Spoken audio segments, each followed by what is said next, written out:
27쪽부터 현대문학 27쪽 5x 1번에 5 2번에 x 그리고 34번에 4번 35번에 4번 36번에 2번 37번에 3번 38번에 4번 39번에 5번 다 들으셨나요? 됐으면은 우리 36번 보기부터 볼게요.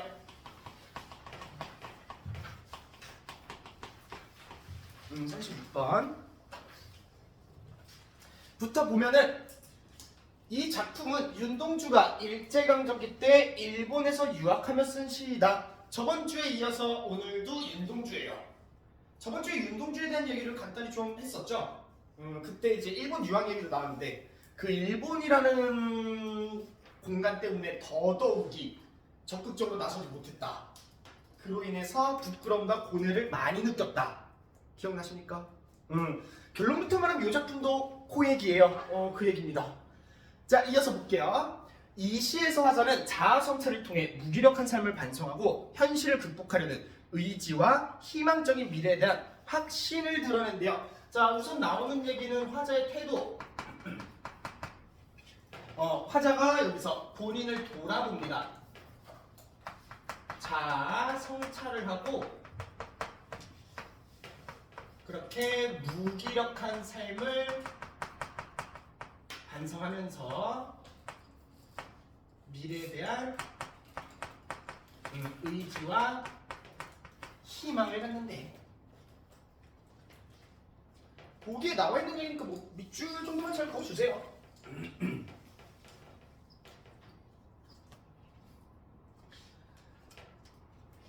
자, 그리고 이어서 보면은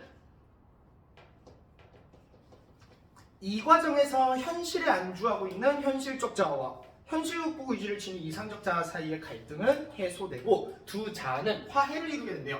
자, 여기 이 자아, 나라는 거를 둘로 구분해서 얘기를 해주고 있네요. 먼저 나오는 게 이제 현실적 자아. 그래서 이제 이 현실적 자아는 뭐야? 현실에 안주하고 있다라고 했는데 이 화자의 현실은 아까 뭐라고 했어? 무기력한 삶을 살고 있다고 했습니다.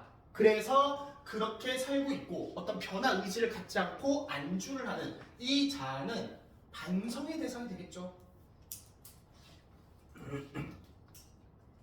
그리고 두 번째로 이상적 자아인데 얘 같은 경우는 그냥 이름부터 보다시피 이상 바라는 겁니다. 화자가 원하는 나예요, 이게.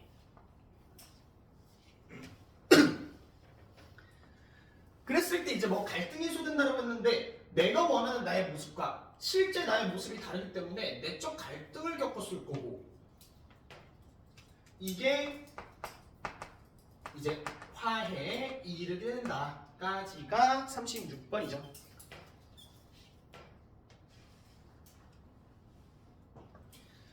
그리고 우리 39번에도 보기가 있는데 39번 거기에 나오는 거는 따로 정리하지는 않겠습니다. 그냥 저번 주랑 방금 여기 보기까지 해서 거의 했던 얘기들이 비슷하게 쓰여 있어요. 뭐 예를 들면은 시란 본질적으로 자신을 되돌아보는 작업이다. 윤동주가 계속해서 성찰을 했다. 이런 얘기들을 계속했기 때문에 보기는 넘어가고요. 여기만 우리 밑줄 하나 그어주자. 문제, 부끄러움의 의미를 탐색해가는 과정. 부끄러움의 의미를 탐색해가는 과정. 선지 말고 문제. 그럼 여기 같은 경우 이 부끄러움이라는 정서는 맞다 틀리다를 따질 게 없죠. 문제가 그냥 나와 있는 거기 때문에. 그래서 화자의 정서까지 확인을 해볼 수가 있겠네요. 그러면은 앞에 보기랑 연결해 주셨을 때 그 부끄러움은 누구를 향할까? 현실자랑 이상자 중에 현실자를 향하겠죠. 자, 됐으면은 27쪽 본문 한번 봅시다. 오늘 하나밖에 없어. 시 하나밖에 없어요. 뭐 얼핏 봤을 때 짧은 느낌은 아니긴 하죠. 근데 금방 끝나 생각보다는. 금방 끝나요. 자, 그러면 1년부터 볼게요. 창밖에 밤비가 속살거려 육첩방은 남의 나라. 여기도 지금 1년부터 배경을 다 만들어주고 있어요. 시작하면서 보면은 비 오는 밤이고 그리고 육첩방 이라고 해서 요거는 사전적 의미가 나와 있죠. 밑에 일본식 다다미를 6장 칸방. 일본에 있는 방이라는 거지. 그냥 널찍하게 일본이라고만 쓸게요. 자, 그래서 1년 다 묶어보면은 일본에 있는 방에 비 오는 밤이구나. 시공간 배경 다 만들어줬다.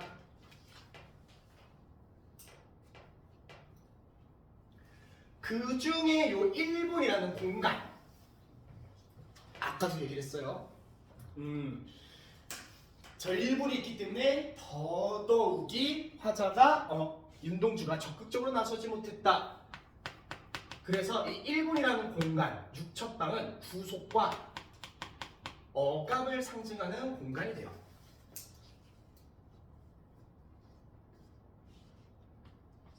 자, 그 다음에 이제 이연을 보면은 시인이란 슬픈 측면인 줄 알면서도 한 줄 시를 적어볼까 하면서 이연에서 화자가 시 한 편 써볼까 라고 말하는 걸 봤을 때 화자가 시를 쓰는 사람이구나 라고 짐작을 할 수가 있죠. 시 하나 써볼까? 근데 이 시인이란 직업이 화자에게 어떻게 다가오냐? 슬픈 운명으로 다가온대. 왜 그런지는 아직은 확인이 안 됩니다. 초반부라서 조금 더 읽어볼게요.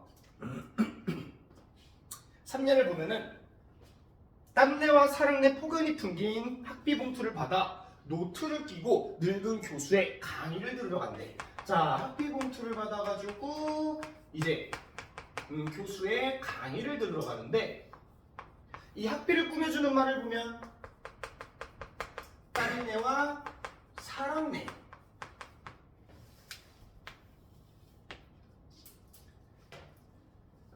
자, 우리 저 땀내와 사랑내 냄새죠, 냄새.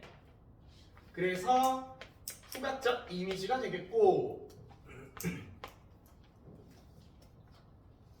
그거를 통해서 보여주는 게 뭐냐? 우리 학비 누가 보내주겠어? 부모님이겠죠? 자, 그랬을 때 이 부모님이 보내준 돈에 땀 냄새가 배어있대요. 이 돈을 벌기 위해 부모님이 노력과 고생을 했다는 거지. 노고 그리고 사랑내 같은 경우는 그냥 이 부모님의 사랑이 담겨 있다라고 보시면 되겠고요. 자, 그래서 저런 소중한 돈을 받아가지고 이제 수업을 들으러 가는 거야. 우리 강의를 들으러 간다. 에다가 화살표 하나 빼볼까요? 늙은 교수의 강의를 들으러 간다. 지금 이 화자의 모습이 어떤 미래에 대한 얘기입니까? 저 강의를 들어간 게 지금이에요. 그죠? 간다. 지금의 현실입니다.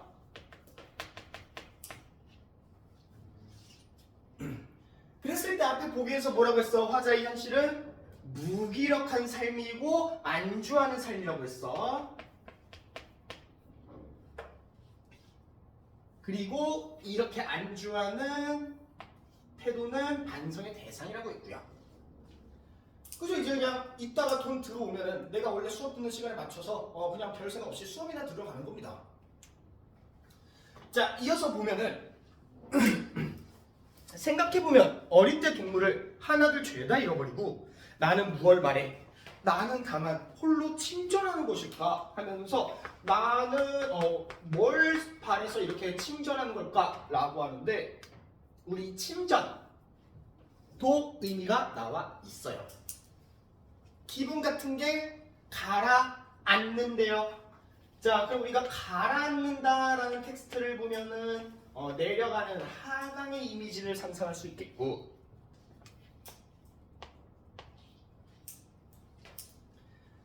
그렇게 이제 어떤 기분이 막 벅차오르거나 열정, 열이 이런 게 아니라 다운된다고요. 무기력하다.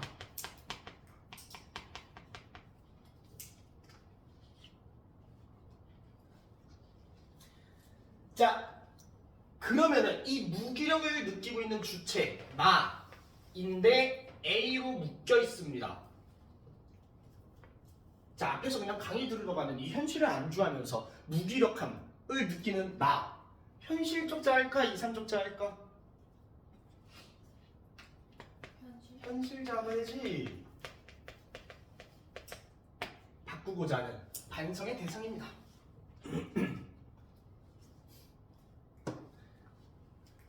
그래서 우리 그 36번을 보면은 36번 대부분 다 잘 맞춘 걸로 기억을 하는데 그래도 같이 한번 보면은 그 2번에 홀로 친절하는 것은 현실 속에서 고결함을 유지하고자 하는 화자의 의지를 나타낸대요. 근데 이제 본문에서 봤을 때 그 친절을 하고 있는 주체는 현실의 자아였어.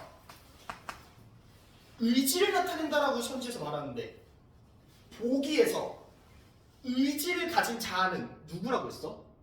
의지를 갖고 있는 자아는 이상적 자아라 했지. 보기에서는 이상적 자아가 의지를 가지고 있어 라고 했는데 아, 현실 자아가 의지를 가지고 있구나. 이렇게 되면 뭐야? 보기대로 안 본 거죠. 보기에서는 이상적 자아가 의지를 가지고 있다고 했어. 근데 이제 2번 선지에서는 저게 현실 자아죠. 나타내는 게 친절하는 애는.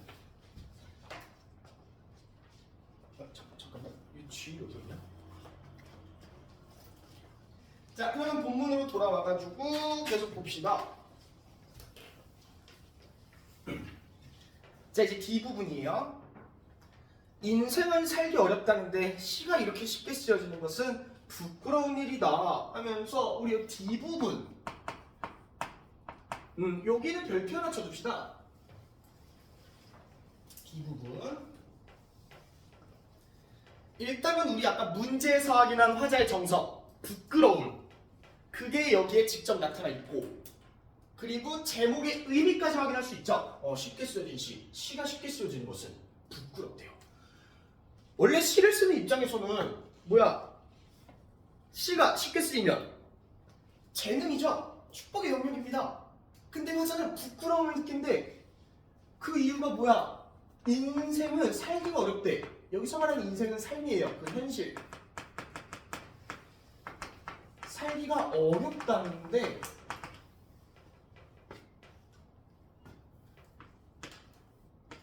시를 쓰고 있는 나는 이 시도 그렇고 이 시를 쓰고 있는 나는 되게 그냥 쉽게 사는 거야.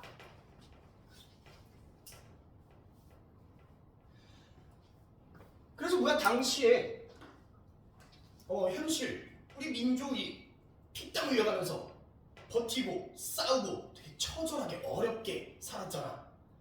그렇다는데 사람들마다 다 되게 힘들다는데 나는 앉아있으면 그냥 돈이 들어와. 그냥 그걸로 수업 들으러 가면 돼. 앉아서 그냥 시 이렇게 끄적이고 있어. 다들 어렵다는데 왜 나는 이렇게 쉽게 살고 있는 거지? 내가 이렇게 쉽게 사는 게 맞나? 이 괴리감이 나에게 부끄러운 원인이 됐던 거야. 그리고 좀 더 나아가면은 이 괴리감이 곧 뭐가 되겠어? 나 왜 이렇게 무기력한 걸까 하면서 막 반성, 이 성찰을 이끌어내는 거죠. 이 어려운 현실 속에서 내가 쉽게 사는 게. 자, 그러면은 벌써 다 끝나갑니다. 이 부분 볼게요, 이제. 육첩방은 남의 나라, 창밖에 밤비가 속살거리는데 하면서 여기는 지금 기억으로 묶여있죠? 그리고 지금 뭐 육첩방, 밤비 이거 아까 1년에 나온 내용이잖아. 근데 똑같이는 아니고 위아래 순서가 바뀌었어요. 읽으면서 눈치채셨나요? 그래서 약간의 이제 변화, 변주해서 반복이 된다. 변화.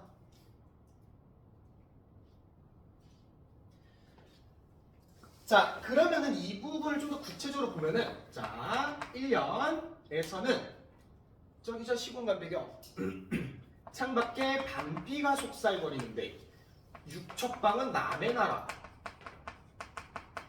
그리고 지금 여기 기억으로 묶여있는 8년도 보면은 육첩방은 남의 나라 창밖에 밤비가 속살거리는데, 자, 봤을 때 비가 그쳤나요? 육첩방에서 떴나요? 그런 건 아니에요. 지금 나를 둘러싸고 있는 이 배경, 현실은 여전히 똑같아. 나를 둘러싸고 있는 밤비가 내리고 육첩방은. 근데 달라진 게 있죠. 똑같은 상황을 얘기하는데 말을 하는 순서가 정반대가 됐어요. 180도 달라졌다는 거야. 이 현실을 생각하는 게 180도 달라졌다고요. 똑같은 상황인데 똑같이 말 안 해요. 아까랑 반대로 얘기를 합니다. 그래서 이 부분이 지금 저 기억이 그 37번 한번 볼까요? 37번.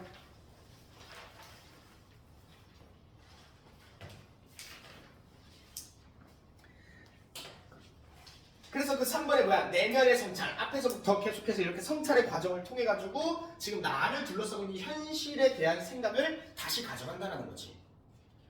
이제 여기서 좀 헷갈리는 게 그 4번 수미상관. 수미상관이 뭡니까? 처음과 끝부분이 반복되는 거예요. 그죠? 그래서 이게 지금 1년에 나오고 여기가 이 부분, 거의 마지막 부분에 나와서 그걸 좀 골랐을 것 같은데 좀 애매한 부분이 있어서 수미상관이. 물론 확실하게 1년하고 마지막 년이면은 이견은 없어요. 수미상관입니다. 근데 그런 게 아닌 경우엔 어디까지가 처음 부분일까? 어디부터를 마지막이라 할 수 있을까? 답이 바로 안 나오죠. 지금 머릿속으로. 애매한 부분, 애매한 작품들이 꽤 많아요. 견해가 다른 경우가. 그러면 여기 같은 경우는 뭐야? 이 4번 선지 애매하다고요. 뒤에 아직 2년이 더 있기 때문에 우리는 항상 뭘 골라야 돼? 확실한 거, 가장 적절한 거, 가장. 그러면은 가장 적절한 내용은 따로 있다고 여기가. 그럼 얘 같은 경우는 수미상관으로 안 갔다는 얘기지. 그리고 5번도 종종 나오는데 5번 선지 같은 경우에는 뭐 어쩌고저쩌고 하면서 외부 현실의 변화. 현실 바뀌었어? 안 바뀌었죠? 그대로예요. 밤비의 육첩방은. 자, 그럼 이제 돌아와가지고 이제 생각이 어떻게 바뀌었는지 무슨 말 하는지 봅시다. 등불을 밝혀 어둠을 조금 내몰고 시대처럼 올 아침을 기다리는 날이야. 그걸 이제 기다리겠다는데 우리 어둠이라는 시어는 뭐 어둠 밤. 많은 작품에서 이제 부정적인 시간으로 해석이 됩니다. 깜깜하니까. 여기도 그대로 가도 돼. 부정적인 시간. 물론 이유는 있죠. 화자가 이거 어떻게 하겠대? 내몰고 싶대요. 내몰겠대. 치우고 싶대. 지향적인 소재라고. 맥락소에서 만들어져요. 자, 그리고 뭐 이제 요 어둠 같은 경우에 그러면은 이제 뭐 외적인 근거를 봤을 때 일제강점기 이렇게 연결을 지을 수 있겠죠. 자, 그리고 이 어둠을 내몰 수 있는 게 뭐야? 등불입니다. 어둠을 없앨 수 있는 애요. 자, 그래서 이 등불과 어둠. 등불은 켜고자 하는 거고 치우고자 하는 것. 그리고 밝고 어둡죠. 그래서 이렇게 대조적인 이미지가 만들어지는 거예요. 그러면 같은 맥락으로 밑에 이 아침도 아침이 밝으면 어둠은 사라집니다. 어둠을 내몰 수 있는 애면서 밝고 어둡죠. 여기도 똑같아요. 대조.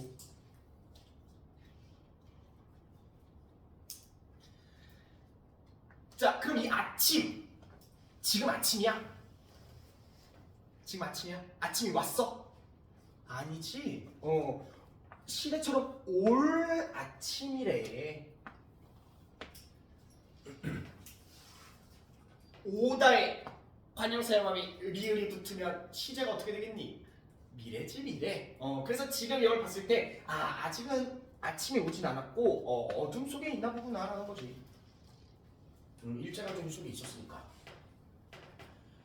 그리고 뭐 이 아침을 시대처럼 해가지고 여기다 빗대긴 했는데 저 시대라는 게 뭐 좀 쉽게 말하면 뭐 시대 역사 이런 게 우리가 싫으면은 안 흘러갑니까?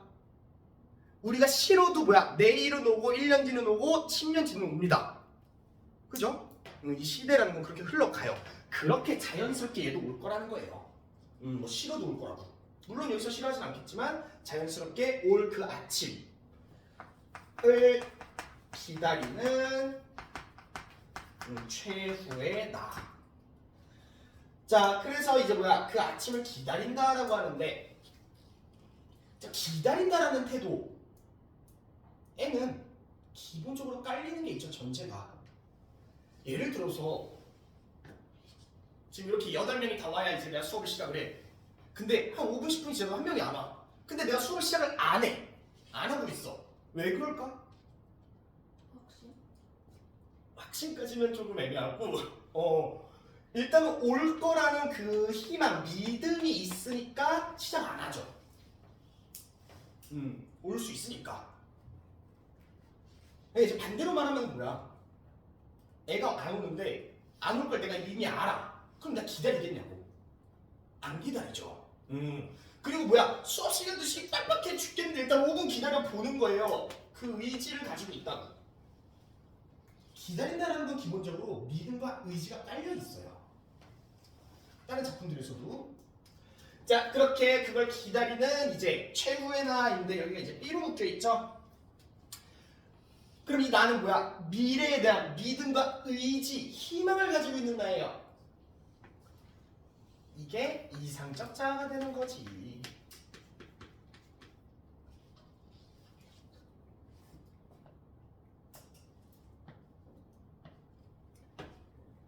자, 그럼 이제 마지막 볼게요.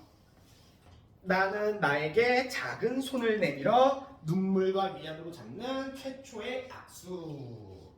나는 나에게 뭐 현실자랑 이상자하겠고 둘이서 마지막에 악수.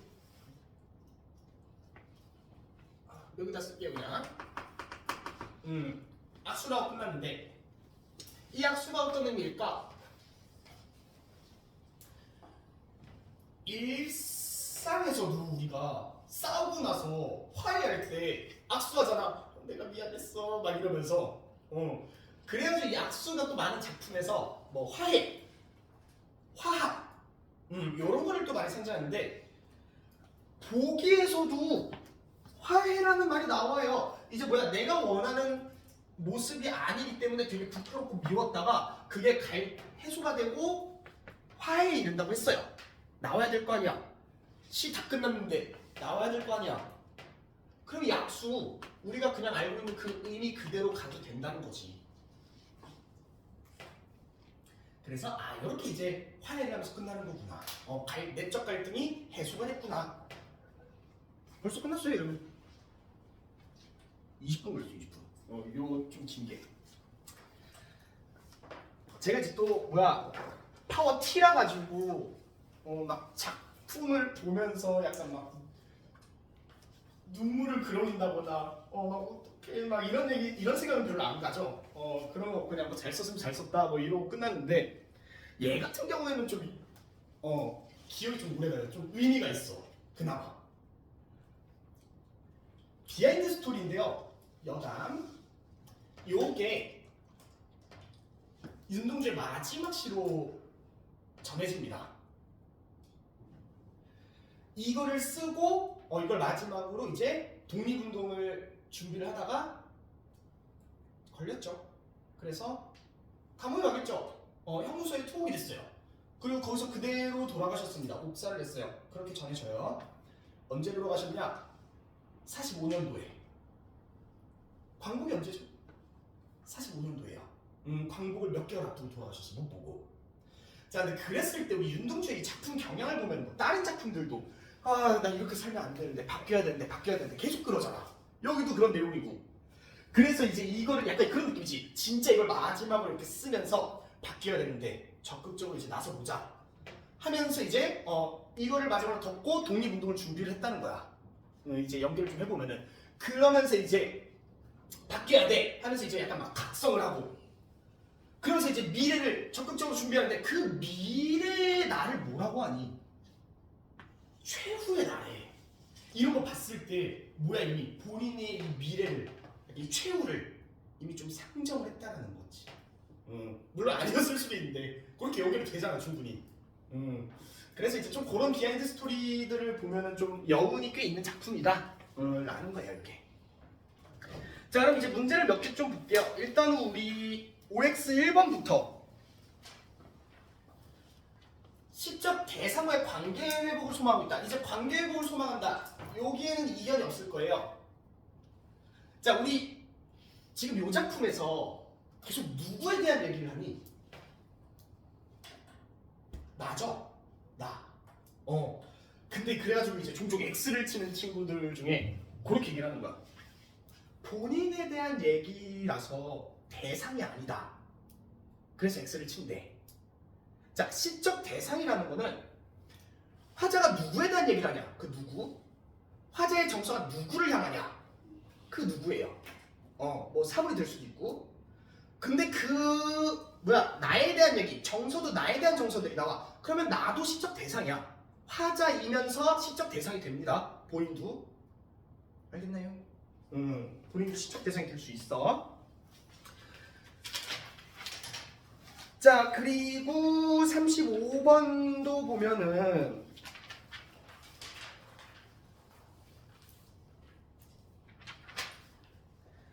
그 D부분 여기죠? 인생은 살기 어렵다는데 시가 이렇게 쉽게 쓰여진 건 부끄러운 일이다.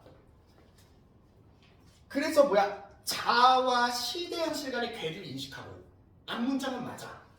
근데 뒤에 그 원인을 찾는 화제 내면이 형상화 그려져 있대요.